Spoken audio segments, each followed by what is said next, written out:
Assalamualaikum warahmatullahi wabarakatuh. Halo, selamat siang sahabat Pramita dimanapun berada. Salam sehat dan salam sejahtera untuk kita semua. Jumpa lagi nih kita sahabat Pramita di Healthy Talk siang ini bersama Pramita Lab. Senang sekali rasanya saya Bekti Nur Fitriani yang akan menemani sahabat Pramita selama 1 jam ke depan. Hari ini kita bersama nih akan sharing-sharing yaitu tentang penyakit kanker ovarium. Tentunya sahabat Pramita sudah melihat teaser di IG Story Pramita Lab selama beberapa hari yang lalu ya.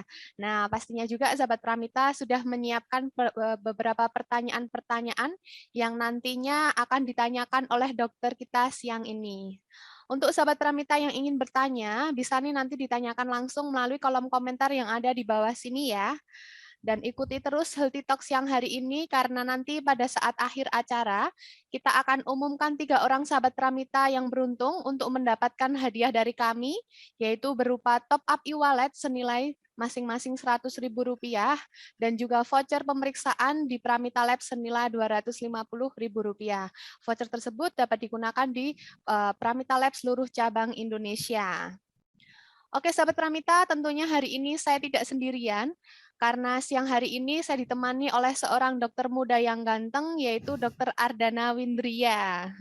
Dokter Ardana Windria merupakan dokter konsulen di Pramita Lab cabang Salatiga. Beliau merupakan dokter lulusan dari Universitas Muhammadiyah Yogyakarta pada tahun 2015. Lalu, pada tahun 2016, beliau melanjutkan sekolahnya untuk meraih gelar magister di bidang administrasi rumah sakit di Universitas Muhammadiyah Yogyakarta.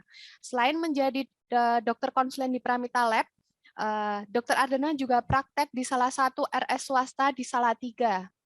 Tidak perlu lama lagi, langsung saja kita panggilkan Dr. Ardana Windria.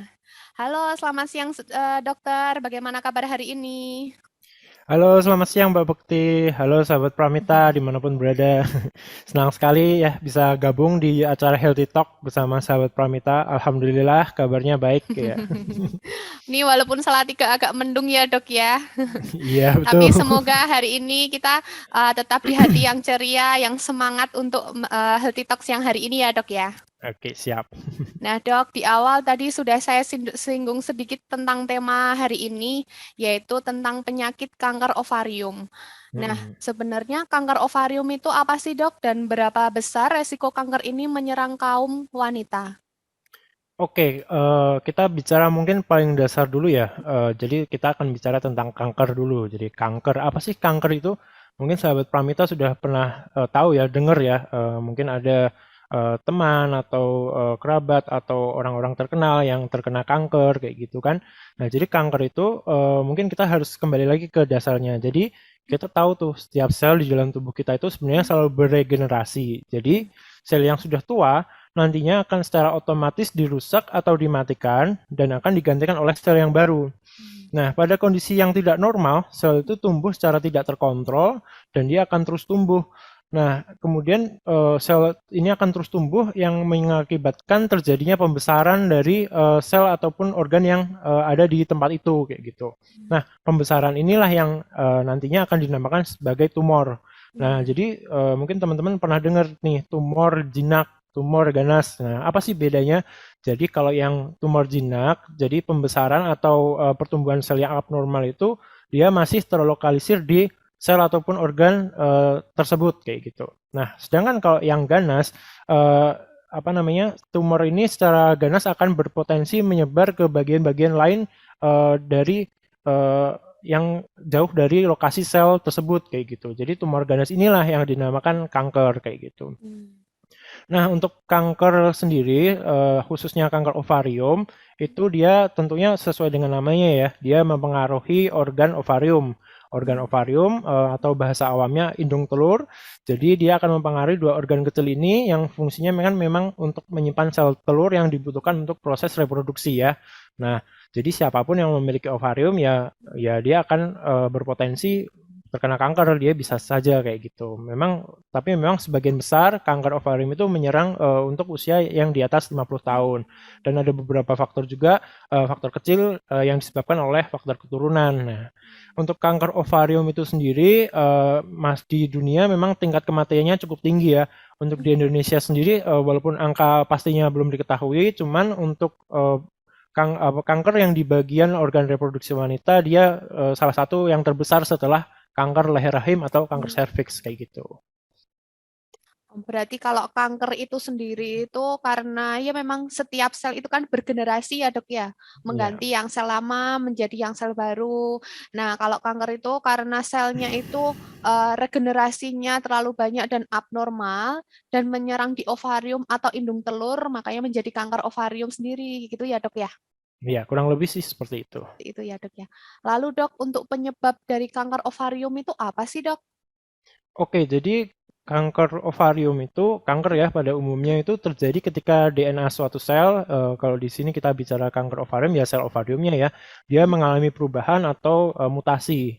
Nah, mutasi ini ya yang menyebabkan tadi pertumbuhan sel ovarium itu yang tidak normal dan tidak terkendali. Nah, untuk penyebab pastinya sendiri sampai saat ini tuh mutasi gen ini belum diketahui penyebabnya pastinya apa. Cuman ada beberapa faktor yang meningkatkan seseorang atau individu itu terkena kanker ovarium. Salah satu contohnya di atas usia 50 tahun, kemudian merokok, obesitas, kemudian ada faktor paparan dari zat karsinogenik atau zat-zat yang menyebabkan sel kanker.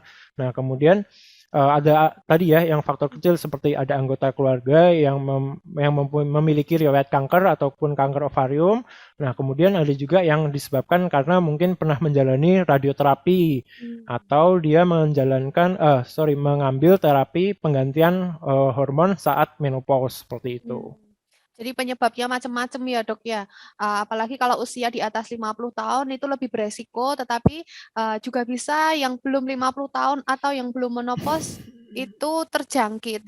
Tergantung dari kita healthy lifestyle-nya bagaimana, begitu ya dok ya?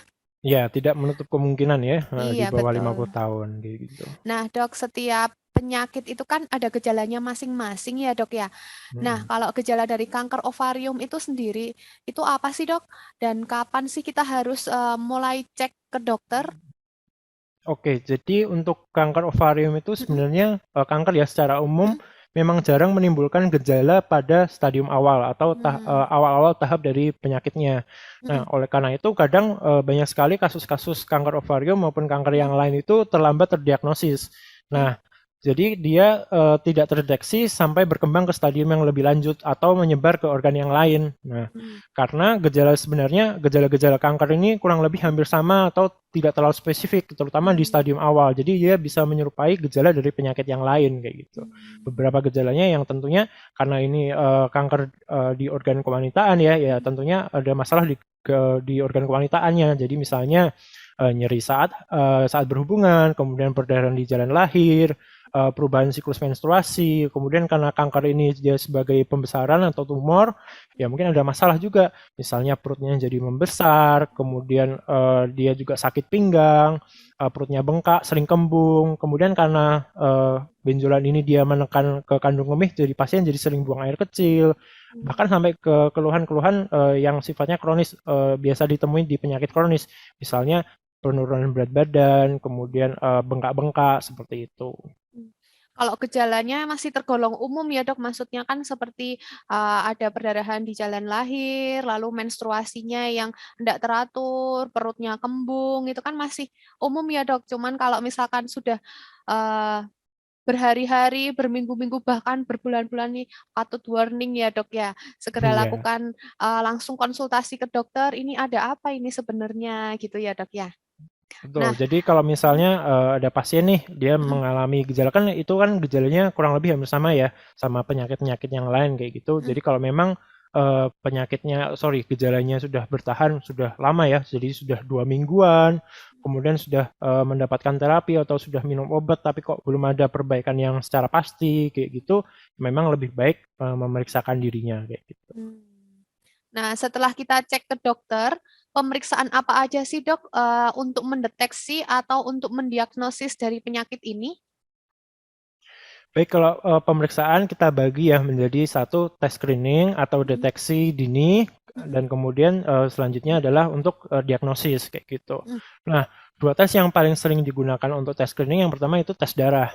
Nah, tes darah ini ada beberapa hal yang bisa diperiksa. Yang pertama adalah kadar CA125.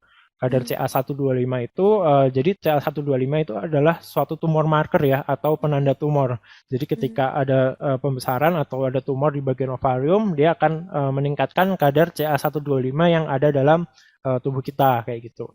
Walaupun memang ada beberapa penyakit atau kondisi yang menyebabkan peningkatan kadar CA125. Itu tadi karena ini prosesnya screening. Jadi kalau ada CA125 kita memang harus mengkonfirmasi sebelum kita tegakkan diagnosis kalau si penderita ini menderita kanker ovarium kayak gitu. Jadi CA125 sebagai tumor marker. Yang kedua sama tumor marker juga, yaitu pemeriksaan HE4 namanya, yaitu kurang lebih sama, cuman dia memberikan hasil sensitivitas yang lebih tinggi. Artinya tes ini bisa men-screening untuk kanker ovarium lebih baik daripada CA125, baik itu secara mandiri ataupun ketika diperiksa berbarengan dengan CA125.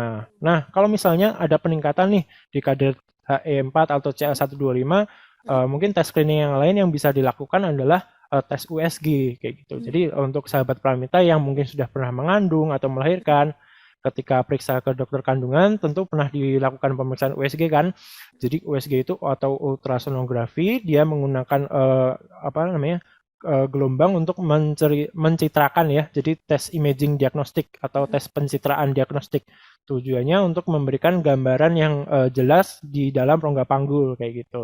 Mungkin akan dilakukan USG perut ya, kalau di perut seperti layaknya ketika pemeriksaan kehamilan, menggunakan tongkat yang diperiksakan ke perut. Nah, bisa juga melalui transvaginal. Jadi melalui jalan lahir fungsinya. Jadi USG-nya dimasukkan ke dalam jalan lahir, fungsinya untuk memberikan citra atau gambaran yang lebih jelas gitu. Misalnya, kok ovariumnya yang indung telurnya yang kanan ada pembesaran nih, ada gambaran yang tidak normal dari yang kiri kayak gitu, atau kok dua-duanya kok membesar, bentuknya tidak teratur. Nah, mungkin dokter akan curiga nih, sepertinya ini mengarah ke tumor. Nah, ini tumornya itu masalahnya apakah tumor ini sebuah tumor yang jinak atau ganas? Nah, itu harus dilakukan tes konfirmasi diagnosis. Nah, jadi untuk menegakkan diagnosis, mungkin dokter akan mengambil sampel, baik itu sampel sebagian maupun ataupun keseluruhan dari tumornya. Kemudian akan dilakukan pemeriksaan laboratorium terkait sel yang ada di tumor itu. Nah, nanti dari jawaban laboratorium itu baru terjawab apakah tumor yang ada di dalam rongga panggul seseorang itu merupakan tumor yang jinak ataupun tumor ini mengandung sel ganas atau sel kanker kayak gitu. Berarti pemeriksaannya pun ada macam-macam ya dok ya untuk mendeteksi ya. Ada Ya. CA125 yang tadi tumor markernya, ada yang lebih sensitif lagi yaitu HE4, ya sama-sama tumor marker, cuman yang satu lebih sensitif gitu ya dok ya. Jika memang nilainya hasil dari nilai pemeriksaan tersebut tinggi, bisa dikonfirmasi kembali melalui pemeriksaan USG. Pemeriksaan USG tadi bisa melalui kandungan atau transvagina gitu ya dok ya. Betul, Jika ya. memang di gambaran salah satu indung telur ada yang membesar atau bentuknya berbeda, nanti ada pemeriksaan-pemeriksaan lanjutan yang akan dilakukan oleh dokter. Begitu ya dok ya? Iya, betul. Nah dok, kalau kanker itu kan identik dengan stadium atau keparahan ya dok ya. Lalu untuk stadium atau tingkat keparahan dari kanker ovarium itu bagaimana sih dok? Oke, jadi memang ya, jadi mungkin teman-teman atau sahabat Pramita dengar nih dari berita atau misalnya ada artis dia terkena kanker X kayak gitu. Si artis A terkena kanker ovarium stadium 4 gitu misalnya, atau stadium 2 kayak gitu. Nah, emang apa sih stadium itu? Jadi stadium itu untuk menunjukkan gambaran atau tingkat keparahan dari sebuah kanker itu sendiri kayak gitu. Nah, jadi kalau biasanya dokter mungkin mengklasifikasinya, kita menilainya biasanya bisa berdasarkan satu tumor. Tumor itu ya benjolannya itu ya, atau masanya kita bilang. Jadi benjolannya itu sebesar apa kayak gitu. Terus kemudian nodul, nodul itu ya berarti getah beningnya kayak gimana di sekitar tumor itu. Apakah sudah sel itu sudah sekiranya kanker itu sudah mengenai getah bening atau getah beningnya kok sudah terjadi pembesaran juga kayak gitu atau enggak kayak gitu. Nah, kemudian yang ketiga metastasis. Metastasis itu artinya kalau bahasa awam adalah penyebaran ya, karena bedanya tumor jinak dan tumor ganas itu adalah kalau yang ganas itu dia bisa menyebar kemana-mana, ya itu tadi kalau ternyata si kanker ini sudah dari ovarium dia sudah menyebar ke organ yang lain kayak gitu. Nah, untuk umumnya memang biasanya secara sederhana biasanya dibagi menjadi 4 stadium. Yang stadium pertama atau stadium awal itu ya kankernya hanya berada pada salah satu organ ovariumnya itu sendiri atau keduanya dan belum menyebar ke organ lain di sekitarnya kayak gitu. Nah, untuk yang stadium 2 tentunya lebih luas lagi. Nah, tapi masih terbatas, jadi masih menyebar ke dalam ke sekitar jaringan rongga panggul atau di sekitar rahim misalnya kayak gitu. Nah, kalau yang 3 dia lebih luas lagi, juga bisa menyebar ke lapisan perut yang di atasnya, lapisan perut atau peritoneum, atau lebih dalam lagi ke permukaan usus. Nah, kemudian sudah mulai nih kelenjar getah beningnya juga sudah udah terlibat dalam terkena kanker ini. Jadi di sekitar panggul atau perut kelenjar getah beningnya juga sudah terdeteksi sel kanker kayak gitu. Nah, untuk yang stadium 4 tentunya dia lebih luas lagi. Jadi kankernya sudah menyebarnya udah ke organ-organ yang jauh dari rongga panggul. Bisa ke paru-paru, bisa ke hati, bisa ke ginjal kayak gitu. Berarti memang kalau tingkat keparahan, stadium itu faktornya banyak banget ya dok ya. Tadi ada dari jumlah besarnya seperti apa, terus juga penyebarannya sampai mana gitu ya dok ya. Stadium pun terbagi menjadi 4 tadi ya dok ya. Kalau yang stadium pertama tadi baru menginfeksi ya, di ovarium di salah satu atau keduanya gitu. Baru kankernya baru di situ aja gitu ya dok ya. Ya, Baru betul. nanti yang stadium kedua mulai ke rongga panggul, bisa ke rahim atau ke organ-organ sekitar di ovariumnya itu tadi. Tadi yang stadium ketiga mulai masuk ke lapisan perut, mungkin sampai ke usus, bahkan ke kelenjar getah beningnya. Dan baru yang keempat, baru ke organ-organ yang lain yang jauh ya dok ya, seperti paru-paru mungkin, gitu ya dok ya. Iya. Nah, lalu dok, untuk pengobatan dan terapi dari kanker ovarium itu sendiri bagaimana dok?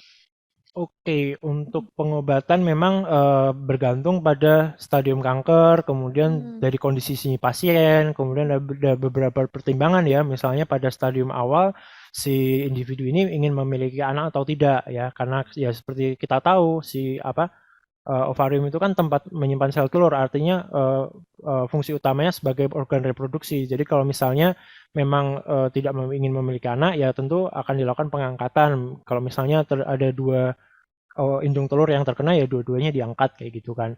Cuman secara umum terapinya memang yang pertama tentu pembedahan ya. Jadi pembedahan adalah untuk dilakukan satu untuk sampling untuk selnya itu sel kankernya itu, untuk dilakukan pemeriksaan lab untuk menegakkan diagnosis kankernya.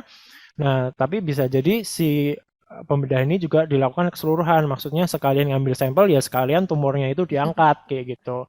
Nah, ya tergantung dari seberapa jauh si kanker itu kanker Menyebar. ovarium itu sudah menyebar.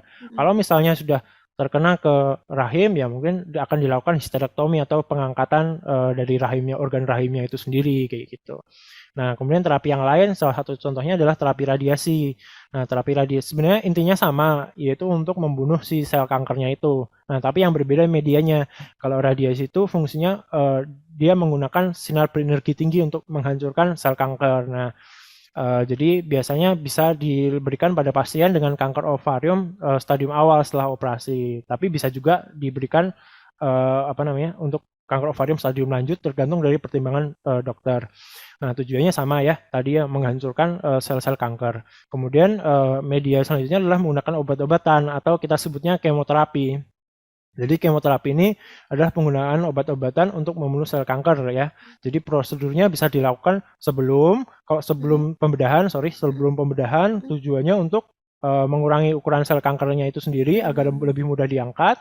Nah, atau setelah operasi, fungsinya ya untuk membunuh sel kanker yang tersisa. Ada juga terapi pemeliharaan, jadi pasca pengobatan kanker, misalnya sudah dibedah, dilakukan kemoterapi, diradiasi, jadi dokter akan melihat respon terapinya. Jadi kadang ada yang respon sebagian, artinya masih ada sel kanker yang tersisa, ya nanti dilakukan apa namanya terapi lanjutan, ya, misalnya kemoterapi itu tadi. Nah, ada juga yang pasien menunjukkan respon lengkap, artinya sel kankernya sudah sudah tidak ada yang tersisa. Nah, tapi sel kanker ini sewaktu-waktu masih bisa muncul kembali atau kambuh. Jadi biasanya dokter tetap akan menyarankan untuk melakukan terapi pemeliharaan seperti itu. Berarti pengobatan dan terapinya pun macam-macam ya dok ya. Ada Iya, yang diangkat, ada yang radioterapi, tergantung juga dengan keparahan, sudah betul. menginfeksi sampai mana, metastase atau penyebarannya bagaimana, begitu ya dok ya. Iya, betul sekali. Nah dok, kalau pengobatan dan terapi tidak dilakukan dengan baik, efek samping atau komplikasi yang akan terjadi pada penyakit kanker ovarium itu apa dokter? Oke, kalau komplikasi kanker ovarium ya, jadi ya tentunya pada umumnya kanker ya, jika memang sudah mencapai ke stadium lanjut, kondisi pasien ya turun sekali, ya bisa ujungnya ke kematian kayak gitu. Cuman untuk beberapa komplikasinya secara umum ya tergantung dari si penyebaran kanker ini sendiri.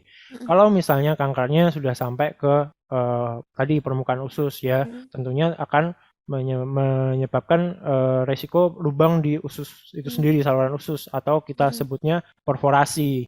Nah, kemudian kalau sudah sampai ke misalnya saluran kemih, ya bisa terjadi infeksi di situ, kemudian bisa terjadi obstruksi, ada gangguan kemih. Nah, kemudian kalau sampai ke paru-paru misalnya, ya bisa terjadi ke penumpukan cairan, contohnya misalnya efusi pleura. Jadi ada penumpukan cairan di rongga paru-paru yang akhirnya pasien itu jadi sering sesek kayak gitu. Maupun kembali lagi kalau misalnya ke usus juga selain lubang, misalnya ada tumornya awalnya di ovarium menyebar ke usus, jadi apa namanya ada kanker juga di situ, ya bisa menyebabkan obstruksi atau sumbatan juga di saluran ususnya. Gitu. Berarti efek samping atau komplikasinya juga nanti tergantung dengan organ mana yang akan diinfeksi sama kanker itu sendiri ya dok ya. Ya, Misalnya kalau penyebarannya. penyebarannya sampai mana, kalau penyebarannya sampai paru-paru yang bikin penumpukan cairan di paru-paru, bikin pasien yang sesek gitu ya dok ya. Betul.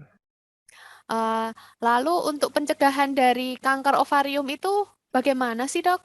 Oke, jadi kalau karena tadi ya yang saya sebutkan apa namanya kanker ini kan secara pasti kita belum tahu penyebabnya apa. Cuman memang ada beberapa faktor risiko seperti yang saya jelaskan tadi.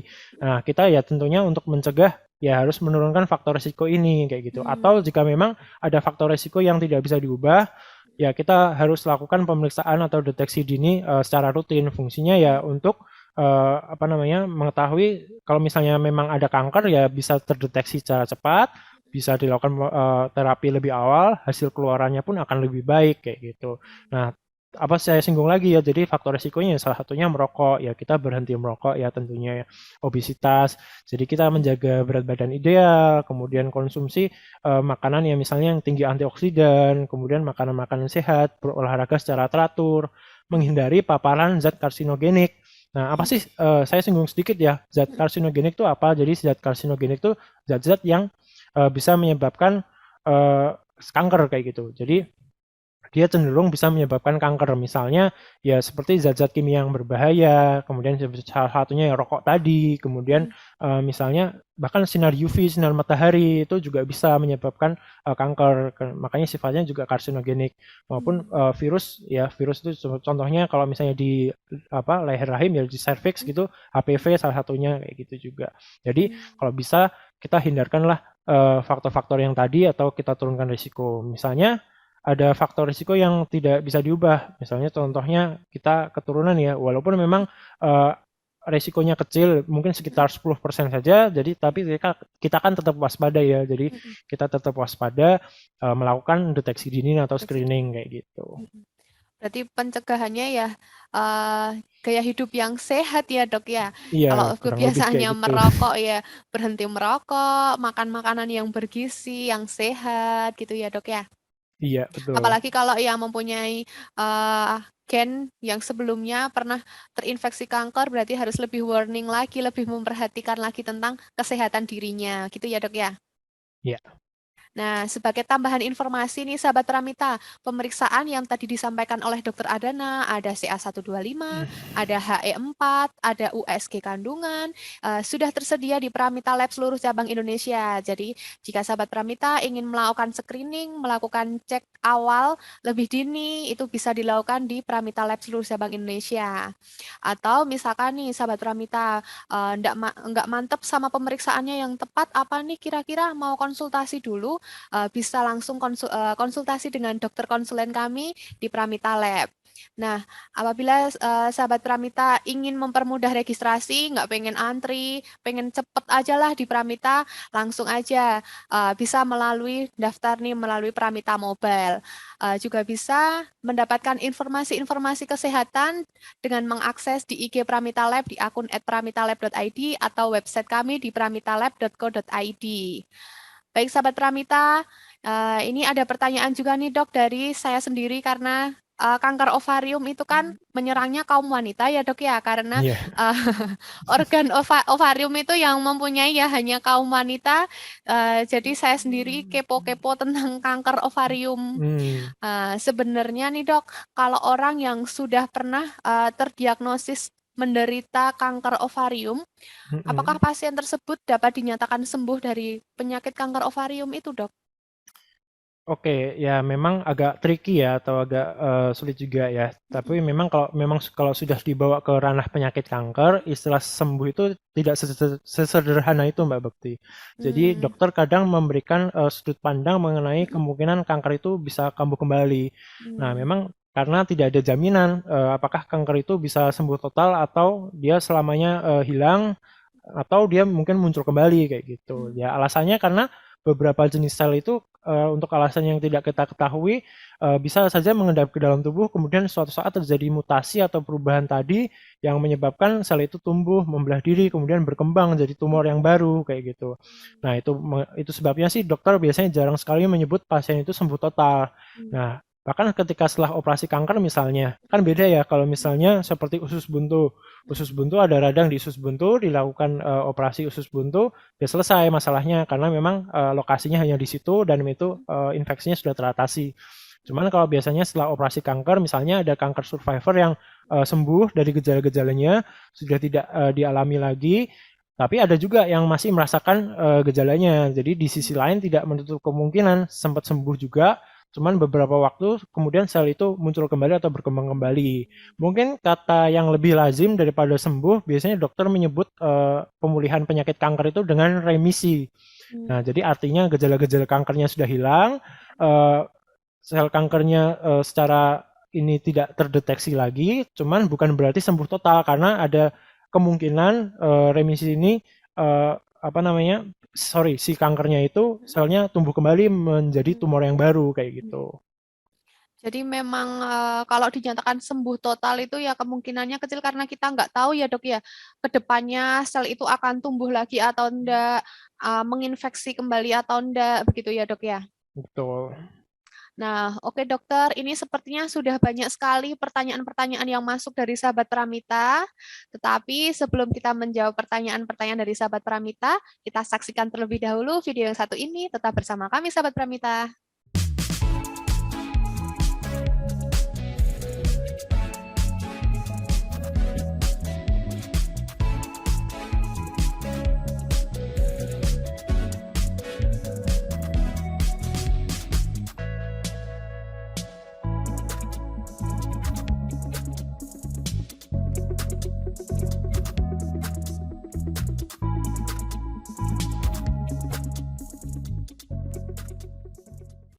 Terima kasih sahabat Ramita masih setia bersama kami. Langsung saja kita menjawab pertanyaan-pertanyaan yang datang dari sahabat Pramita ya dokter ya. Oke. Saya bacakan dulu dok. Pertanyaan pertama datang dari akun @kartini_clara. Pertanyaannya, apakah kanker ovarium dapat dicegah walaupun sudah ada genetik dari kanker dari keluarga dok? Jika ada, bagaimana pencegahannya? Oke. Oke, jadi untuk genetik dari keluarga memang ada pengaruhnya. Cuman saya kembali lagi biasanya sih tidak besar.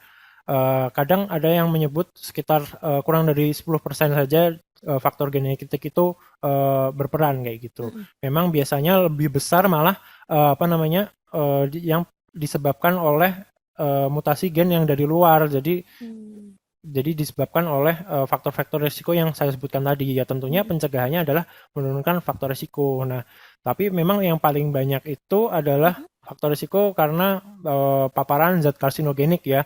Jadi saya ulangi lagi ya. Jadi karsinogenik itu adalah hal-hal yang dapat menyebabkan kanker itu. Nah, jadi ya untuk mencegahnya ya kita menyingkirkan zat-zat karsinogenik itu. Nah, terus apa sih zat karsinogenik itu? Jadi dia tidak hanya terbatas pada zat berbahaya pada makanan saja, tapi bisa juga dalam bentuk kimia. Mm-mm. Kemudian mungkin terpapar misalnya dia bekerja di lingkungan yang terpapar zat-zat kimia berbahaya kayak gitu. Nah, tidak menggunakan alat pelindungan diri yang pas. Nah, ya tentunya dia akan meningkatkan risiko untuk terkena kanker. Nah, Mm-mm. kemudian virus misalnya, virus itu ya salah satunya tadi contohnya HPV yang pada kasus kanker serviks. Mm-mm. Ya kita untuk mencegahnya bisa melakukan vaksin HPV kayak gitu. Mm-mm. Nah, kemudian dalam bentuk bahkan obat-obatan ya, jadi obat-obatan dan radiasi untuk pengobatan kanker itu sendiri juga menimbulkan resiko untuk terjadi menimbulkan tumor yang baru kayak gitu. Nah, Mm-mm. namun kemampuan dan dari zat karsinogenik untuk membuat perubahan dari sel untuk menjadi sel kanker itu juga berbeda-beda, tergantung dari beberapa faktor. Salah satunya contohnya ya jumlah paparannya, lamanya, kemudian bagaimana kondisi individu ini, kesehatannya seperti apa, apakah apa namanya dia lebih sehat daripada satunya, ya tentu dia akan lebih berpengaruh kayak gitu. Jadi Mm-mm. kerentanan tiap orang lah, jadi istilahnya kerentanan tiap orang yang terpapar karsinogenik itu berbeda-beda juga, tergantung dari faktor-faktor itu tadi kayak gitu. Mm-mm. Nah, salah satunya makanan ya, mungkin Mm-mm. makanan juga berpengaruh karena kan bagaimana kita memproses makanan itu sehari-hari. Misalnya kita kok sering makan makanan yang dibakar sampai gosong-gosong, arang-arangnya itu ikut Mm-mm. dimakan. Nah, itu dia juga ada penelitian yang menyebabkan arang-arangnya itu juga menjadi faktor karsinogenik kayak gitu.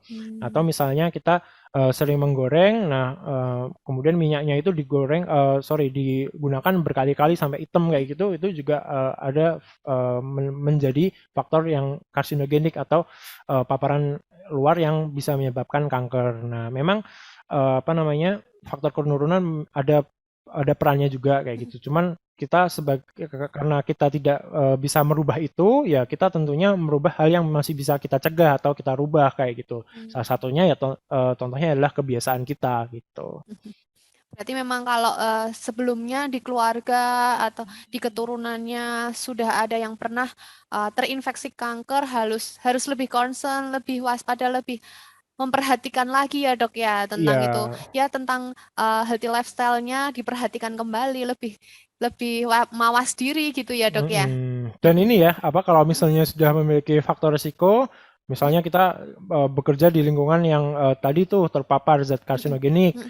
Nah, kebetulan kita ada faktor keturunan juga, ya kita sering aja melakukan screening atau deteksi dini gitu untuk Mm-mm. mencegah kanker ini ketahuannya terlambat kayak gitu. Mm. Jangan lupa melakukan screening lebih awal ya dok ya. Ya, Biar nanti juga mengatasinya juga lebih awal, sedini mungkin, membersihkannya biar bersih lagi cukup lebih mudah gitu ya dok ya. betul. Nah, ini untuk pertanyaan yang kedua nih dok, datang dari Mm-mm. akun @evita.fevis. Pertanyaannya, Assalamualaikum dok, bagaimana prosedur Waalaikumsalam. pemeriksaan dini untuk penderita yang diduga terkena kanker ovarium? Gejala yang paling umum seperti apa ya? Oke. Ya, terima kasih untuk pertanyaannya. Jadi gejalanya dulu ya mungkin ya kita Mm, ya. Jadi gejalanya ya tentu ada karena ini lokasinya adalah di organ reproduksi, mm, tentunya ada masalah dulu di organ reproduksinya itu kayak mm, gitu. Yaitu misalnya tadi contohnya gangguan siklus haid kayak gitu. Terus kemudian kok ada nyeri di bagian panggul. Nah, kemudian ada nyeri saat berhubungan kayak gitu. Atau kalau misalnya dia sudah tumor atau pembesaran selnya atau organnya itu sudah besar ya tentu teraba massa atau benjolan di bagian panggul kayak gitu. Wah, ternyata aku ada nih si gejala-gejala ini yang mengarah nih. walaupun memang belum pasti ya, kan bisa jadi itu penyakit yang lain. Salah satunya, contohnya jangan-jangan si pasien ini nyeri saat berhubungan atau ada gangguan siklus head karena penyakit jangan-jangan karena radang pada endometrium atau penyakit yang lain kayak gitu. Nah itu kan harus kita cari tahu dulu nih. Ya itu tadi salah satunya pemeriksaan yang bisa kita lakukan ya yang paling simpel pemeriksaan darah dan USG itu kayak gitu. Kalau USG kan kelihatan, oh dari ini kayaknya nggak ada nih sel-sel pembesarannya aman nih kayak gitu. Kita konfirmasi ya kok misalnya kok kemarin saya obati kok belum ada respon ya sudah nanti oleh dokter menyarankan nih pemeriksaan CA125 atau HE4 itu tadi kayak gitu. Itu tadi yang menjadi screening ya, tes darah sama USG. Dia bisa jadi melengkapi satu sama lain atau menjadi tolak ukur dari si diagnosanya itu. Sebelum si dokter menyarankan untuk konfirmasi diagnosis dengan tes biopsi atau pemeriksaan sel tumornya di laboratorium kayak gitu. Soalnya juga gejalanya untuk kanker ovarium sendiri itu masih tergolong seperti umum ya dok ya, karena kan Ya, gangguan siklus haid, nyeri saat berhubungan, perutnya yang kembung, membesar, kayak gitu ya dok ya. Maksudnya iya betul. beberapa penyakit juga mempunyai gejala yang serupa gitu ya dok ya. Makanya kita konfirmasi dengan pemeriksaan sedini mungkin dengan tadi CA125, HE4, dikonfirmasi lagi kembali dengan USG. Nanti bisa dilihat di indung telurnya bagaimana tuh, membesar enggak, bentuknya aneh apa enggak, kayak gitu ya dok ya. Baru Ya. nanti dengan pemeriksaan-pemeriksaan yang lain.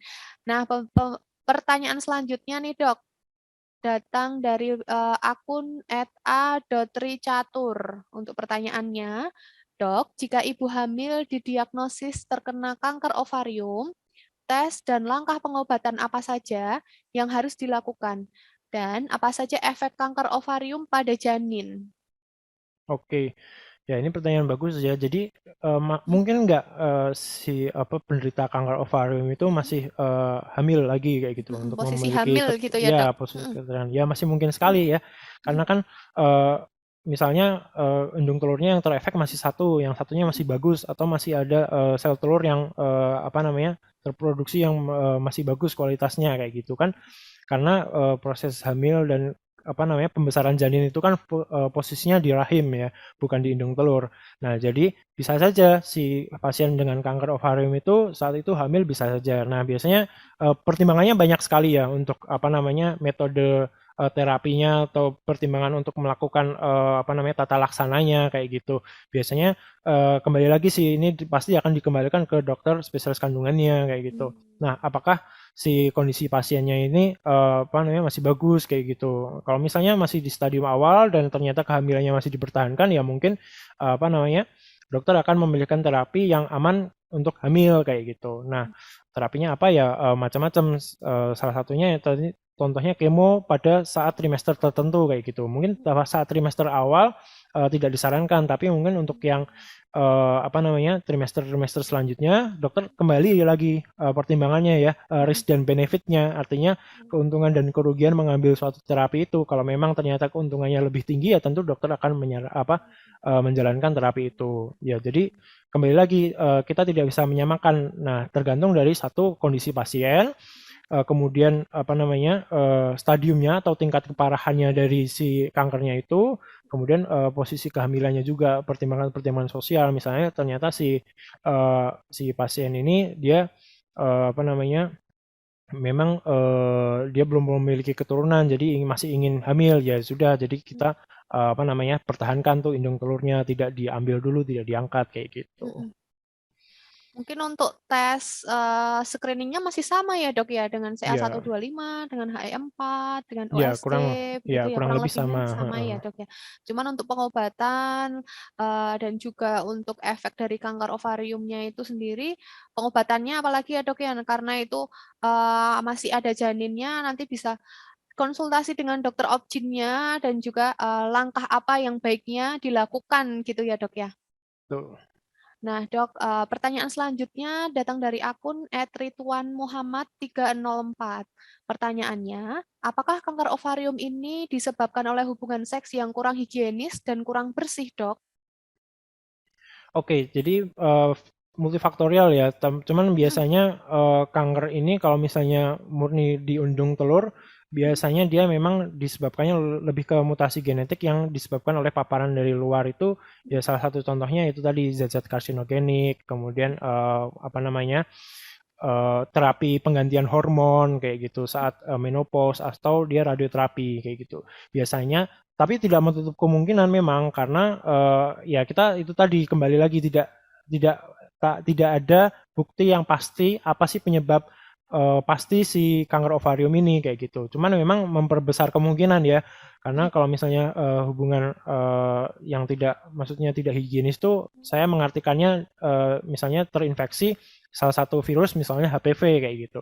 Karena kita sudah tahu HPV itu juga meningkatkan apa resiko kanker walaupun memang kanker yang paling banyak buktinya biasanya ketika ada kanker serviks atau leher rahim biasanya ditemukan juga si virus HPV-nya ini kayak gitu.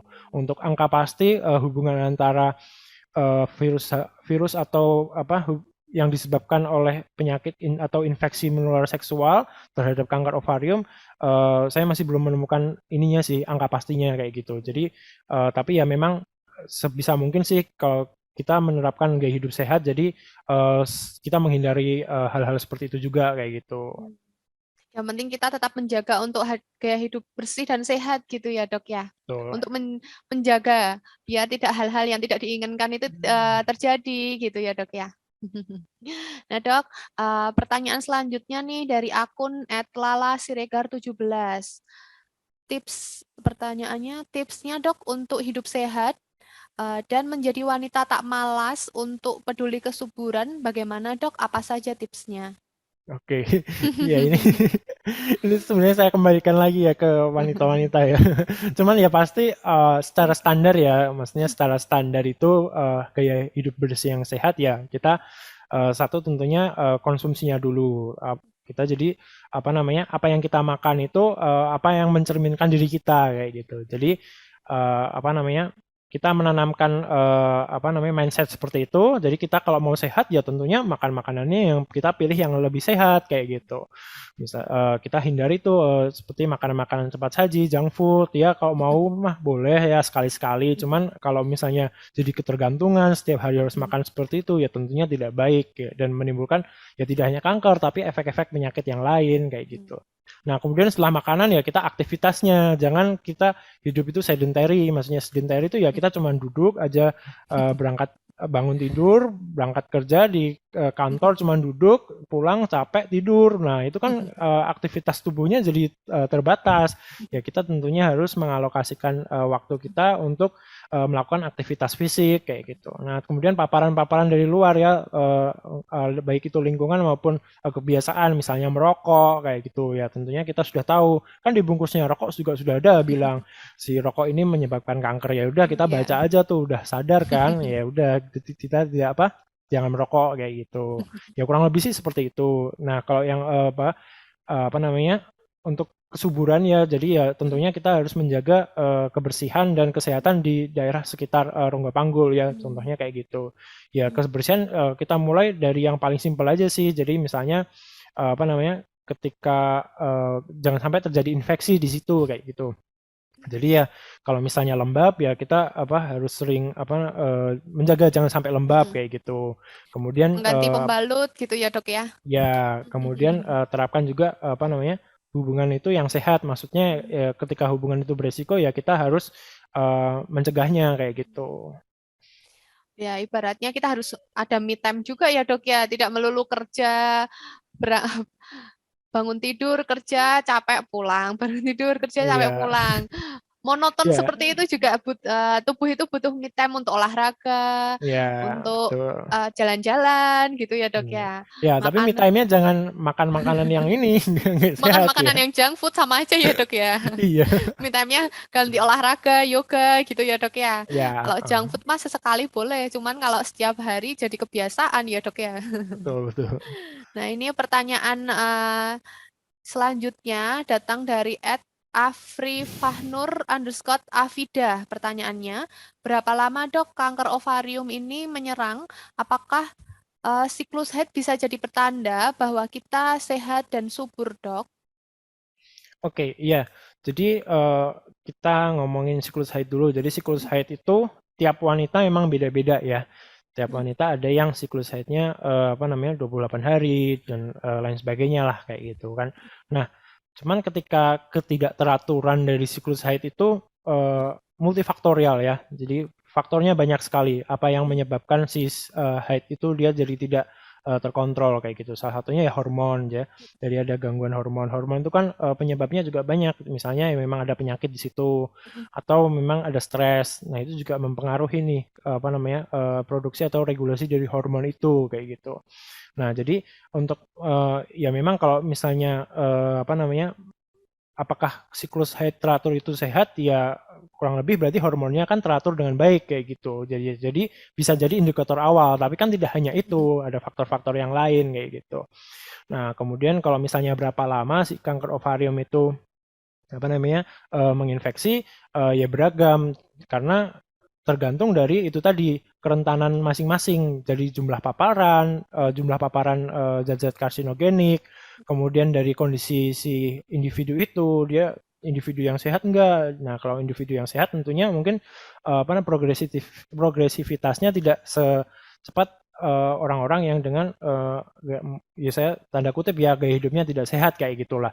Istilahnya individu itu tidak fit, tidak sehat kayak gitu, tentunya dia akan berpengaruh juga untuk cepat lambatnya kanker itu akan berkembang kayak gitu. Jadi ya saya kembali lagi sebisa mungkin kita uh, apa yang bisa kita cegah, kemudian apa yang kita bisa uh, usahakan, misalnya kita ya menerapkan hidup sehat, ya kita terapkanlah itu gitu. Fungsinya ya sama untuk satu mencegah, kemudian kalau misalnya naudzubillah ya misalnya terkena ya progresivitasnya juga tidak tinggi kayak gitu, tidak cepat kayak gitu. Penjelasannya sangat rinci nih ya dok ya. Semoga menjawab pertanyaan-pertanyaan dari sahabat Ramita. Mungkin ini pertanyaan terakhir ya dok ya. Pertanyaannya datang dari akun @hnt Jaja. Pertanyaannya, apakah terapi hormon potensi terkena CA ovarium? Apakah tahap awal CA ovarium masih bisa sembuh dan dalam tahap yang bagaimana? Tips sehat sebelum CA ovarium. Oke. Jadi memang salah satu faktor risiko atau penyebab dari CA CA ovarium itu, ovarium. jadi kalau kita saya membahas sedikit aja secara ringkas ya memang ovarium itu kan fungsinya dia untuk mengeluarkan sel telur. Nah, sel telur itu dia keluar bisa dikeluarkan dari indung telur ya karena adanya regulasi dari hormon-hormon ya ada progesteron, estrogen dan lain sebagainya. Regulasi ini kompleks lah istilahnya. Nah, ketika pasien itu sudah menopause, itu kan hormonnya sudah tidak seperti ketika usia-usia produktif. Nah, kayak gitu. Nah, perubahan itu menyebabkan adanya gangguan gangguan regulasi juga. Nah, akhirnya ketika makanya kenapa beberapa literatur menyebabkan kanker ovarium itu resikonya tinggi di usia di atas 50 tahun, yaitu salah satu contohnya faktor dari hormon-hormon yang berpengaruh ketika usia-usia menopause. Nah, ternyata ada juga yang menyebutkan kalau terapi penggantian hormon ini juga berperan dalam menjadi penyebab dari CA ovarium itu kayak gitu secara langsung atau tidak langsung. Makanya untuk sahabat-sahabat Pramita atau teman-teman yang kalau misalnya sudah memasuki usia menopause ya kalau misalnya memang kadang kan menopause itu juga menimbulkan gejala di badan kita kayak gitu. Yang dulunya kita produktif ada hormon yang istilahnya menjaga nih sirkulasi atau metabolisme tubuh kita itu istilahnya bekerjanya tiap hari secara normal. Ketika hormon-hormon itu turun, tubuh tuh jadi sering ada gejala, jadi sering drop kah, atau ada gejala-gejala yang lain. Nah, ada beberapa dokter yang menyarankan terapi penggantian hormon ketika dirasa gejala menopause ini sangat mempengaruhi si individu ini. Nah, jadi mungkin kalau misalnya ada risiko, misalnya di keluarga ada yang terkena kanker, mungkin mempertimbangkan kembali si terapi penggantian hormon ini dan mengganti ke alternatif yang lain kayak gitu. Untuk tips hidup sehat ya kurang lebih hampir sama yang seperti yang tadi ya. Kembali lagi saya ingatkan istilahnya yang paling utama ya tentu sebisa mungkin kita terapkan gaya hidup sehat dan menyingkirkan kemungkinan atau paparan dari zat karsinogenik kayak gitu. Nah, jelas sekali ya dok ya, sangat rinci untuk penjelasannya ya dok ya. Nah, ini mohon maaf bagi sahabat Pramita yang pertanyaannya tidak sempat kami bacakan karena keterbatasan waktu. Nah dok, sebelum kita bacakan sahabat Pramita yang terpilih, kita saksikan dulu video yang satu ini ya. Tetap bersama kami sahabat Pramita. Hai sahabat Pramita, dalam rangka Hari Keluarga Nasional, manfaatkan berbagai paket medical check-up sesuai kebutuhan sahabat Pramita dengan keringanan biaya 25%, mulai 15 sampai dengan 30 Juni 2022. Order melalui Pramita Mobile atau kunjungi Pramita Lab terdekat di kota sahabat Pramita. Info WA Sapa Pramita 0888 0305 7700. Keluarga sehat, sejahtera sepanjang masa. Oke, terima kasih sahabat Pramita yang masih setia bersama kami. Ini merupakan saat-saat yang ditunggu-tunggu ya. Baik, sahabat Pramita, ini akan kita langsung bacakan untuk sahabat Pramita yang terpilih akan mendapatkan saldo e-wallet senilai Rp100.000 dan juga voucher pemeriksaan dari Pramita Lab senilai Rp250.000. Nah, ini mumpung nih kita ada promo keluarga sehat. Kalau misalkan voucher pemeriksaannya dipakai untuk promo keluarga sehat bisa nih nanti dipakai di seluruh cabang Indonesia. Untuk sahabat Pramita yang terpilih, bisa dibantu dibacakan dok yang pertama dok. Oke, yang pertama dari akun Widya_Yunetra. Ya, Oke, selamat. selamat sahabat Pramita yang terpilih. Nah, akun yang kedua ini ditunjukkan untuk dari akun @roni.lino.9. Selamat untuk akun roni.lino.9 dan sahabat Pramita yang terpilih yang ketiga yaitu akun @habi_losmeng26. Selamat bagi sahabat Pramita yang terpilih. Jangan lupa nanti ya voucher pemeriksaannya dapat dipakai di seluruh cabang Pramita Lab di Indonesia. Nanti bagi pemenang akan kami hubungi melalui DM masing-masing ya. Baik dokter, ini sudah saatnya kita sampai di penghujung acara. Nggak kerasa ya dok, sharing-sharingnya udah hampir sejam ini loh dok. Iya.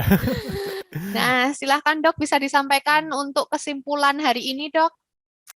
Oke, closing dari saya ya. Jadi kanker ovarium itu kembali lagi mempengaruhi organ ovarium sesuai namanya. Jadi dua organ kecil indung telur yang fungsinya sebagai faktor reproduksi kayak gitu ya, fungsi reproduksi. Nah, ada beberapa faktor resiko untuk terkena kanker ovarium. Salah satunya faktor gaya hidup. Kemudian utamanya paparan zat karsinogenik, kemudian usia di atas 50 tahun, kemudian ada juga ada memiliki keturunan penderita kanker kayak gitu. Nah, sehingga bagi teman-teman atau sahabat Pramita yang memiliki faktor risiko di atas, sebisa mungkin menurunkan faktor risiko tersebut, dan ketika sudah mengalami gejala atau memiliki faktor risiko yang tidak bisa dirubah, sebaiknya lakukan pemeriksaan dini, deteksi dini secara rutin. Fungsinya adalah karena kanker itu akan memiliki hasil keluaran yang lebih baik saat diterapi ketika didiagnosis lebih awal kayak gitu. Terima kasih untuk closing hari ini ya dok ya.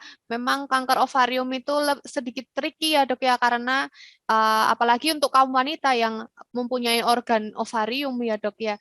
Kalau misalkan ya jangan sampai kita terkena, lebih baik menjaga daripada kita harus mengobati gitu ya dok ya. Iya, betul. Ya, jangan lupa sahabat Pramita untuk melakukan screening lebih awal. Tadi sudah disebutkan sama Dokter Adana, ada CA125, ada HE4, ada juga USG. Nah, nanti kalau misalkan sahabat Pramita mau melakukan konsultasi terlebih dahulu, bisa nih nanti konsultasi dulu sama dokter konsulen kami di Pramita Lab di seluruh cabang Indonesia. Atau jika sahabat Pramita sudah tahu nih pemeriksaannya, mau melakukan pemeriksaan apa, tapi pengen cepet-cepet nih, nggak pengen antri, nanti langsung aja registrasi lewat Pramita Mobile, download Pramita Mobile, nanti sudah kami sediakan counter khusus untuk Pramita Mobile, jadi bisa langsung dilayani. Atau apabila sahabat Pramita ingin mengetahui informasi-informasi kesehatan, dapat diakses juga di IG Pramita Lab di akun @pramitalab.id atau di website Pramita. Nah, ini sudah sampai di penghujung acara nih, Dok. Sudah selesai untuk Healthy Talk kita hari ini. Saya mewakili Pramita Lab mengucapkan terima kasih kepada sahabat Pramita yang sudah bergabung di Healthy Talk siang hari ini hingga di akhir sesi. Dan juga saya mau mohon maaf apabila saya dan Dr. Adana ada salah-salah kata yang disengaja ataupun tidak disengaja. Sampai bertemu kembali di Healthy Talk selanjutnya. Semoga bermanfaat. Wassalamualaikum warahmatullahi wabarakatuh. Salam sehat dan sukses selalu.